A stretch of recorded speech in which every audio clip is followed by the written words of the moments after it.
செய்தி தியோவில் என்பவருக்கு எழுதப்பட்ட ஒரு அறிக்கை. லூக்கா யார்? மற்ற நற்செய்தியாளர்களுக்கு இவருக்கும் என்ன வித்தியாசம்? லூக்கா ஒரு மருத்துவர், மத்தேயு வரிதற்பவர், மார்க்கும் யோவானும் தங்களுடைய படிப்பிலே லூக்காவை போல ஒரு மருத்துவரை போல உயர்ந்தவர்கள் அல்ல. மாறாக லூக்கா மட்டுமே உயரிய படிப்பாகிய மருத்துவ படிப்பை படித்திருக்கிறார். அப்ப மற்ற நற்செய்தியாளர்கள் எழுதுவதற்கும் ஒரு மிகப்பெரிய மாமேனை அல்லது மருத்துவ மாமேனை எழுதுவதற்கு வித்தியாசம் இருக்கும். இவர் எழுதுறது இன்னும் சிறப்பாக இருக்கும். அவர் எப்படி எழுதுகிறார் பாருங்க. நம்மிடையே நிறைவேறிய நிகழ்ச்சிகளை முறைப்படுத்தி ஒரு வரலாறு எழுத பலர் தீர்ந்துள்ளனர். தொடக்கம் முதல் நேரில் கண்டும் எதை நேரில் கண்டு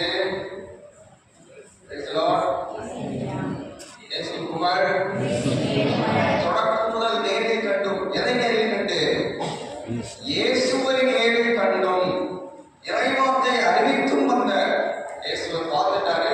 இவர் என்ன பண்ணாரு? இறைவார்த்தை அறிவித்தும் வந்த ஒரு ஊழியர், வந்த ஊழியர் நம்மிடம் ஒப்படைத்துள்ளவாறே, அவர் என்ன சொன்னவாறே கிடையாது, அந்த ஊழியர் ஒப்படைத்தவாறே. அப்ப அந்த ஊழியர் யாரு? இயேசுவோட ஒருத்தர் இருந்திருக்கணும், இயேசுவோடவே வாழ்ந்திருக்கணும், இயேசு இறந்து விண்ணேற்றம் அடைந்த பிறகு இயேசுடைய நற்செய்தியை அறிவித்திருக்க வேண்டும்.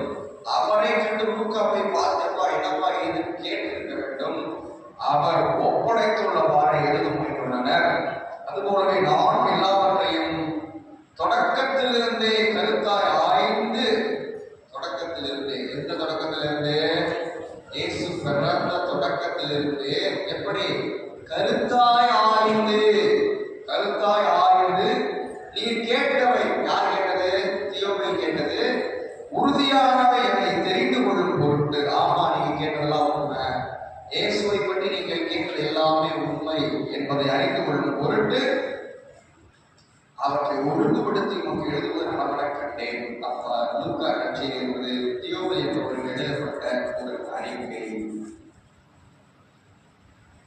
இன்றைக்கு நமக்கு ஆண்டவருடைய பணிவாளர்களுடைய தொடக்கத்தை நாம் வாசிக்கின்றோம். நற்செய்திக்காக சமூக